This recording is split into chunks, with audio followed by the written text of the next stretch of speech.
Welcome to Magick 101. Given the success of my previous video clips that I've been making for basically peer review and what I've learnt from those, I've decided to use the same technique to help me revise a few other basic magical principles. And today I'm going to be focusing on what do we call it? The 4 rules of the mages.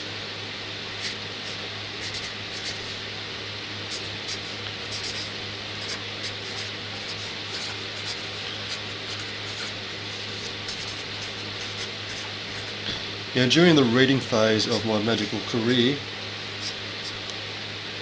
I kept coming across the 4 rules over and over again in very different concepts, in different styles, in different books, in different systems, in different traditions. And what I like about this, the 4 rules of the mages, hidden conveniently in that title, you have what I call the rule of 4. Now, the rule of 4 applies to a lot of different things. A lot of different things come in 4s, whether it's the 4 seasons, the 4 elements, the 4 stars, the 4 winds, the 4 suits in a deck of cards. A lot of things come in 4s, and I'll go into that in more detail in another time. But suffice to say, we're going to start off with the 4 rules of the mages. Before we get onto that, however, I need to point out that, hey, I'm using recycled paper, in case you're wondering. I need to point out the direction in which I'm going to be working. There are 2 wonderful terms that I also came across: DSL and Widdershins. Now, to the best of my scholastic ability and my research, DSL translates best as being with direction, and Widdershins translates best as against direction. If anyone wants to contradict me on those, feel free to. Once again, I'm putting this up on the internet for peer review, and if anyone wants to debate me on those 2 or correct me, go for it. Now, one is with direction, the other is against direction. The direction I'm referring to, of course, is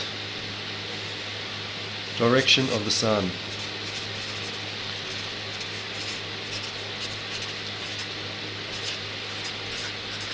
Now, I don't care whereabouts you are in the world or what time of year it is, the sun will rise in the east and will set in the west. The path it takes getting there, however, does change depending on the hemisphere you're in. If you're in the Northern Hemisphere, it will go down to the south towards the equator.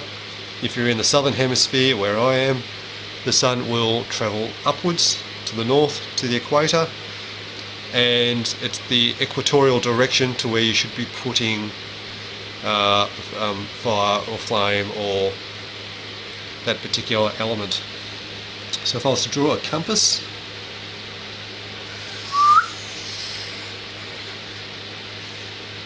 and I'm having that direction being north, over in the east I would have air. In the north I would have fire. In the west, water. And in the south, which is very nicely the Antarctica for where we are, we have earth. And that would be where I would put my points if I was doing a full circle ritual. Okay, back to the rule of 4s. As you can see, the rule of 4s and the 4 rules are starting to come into play.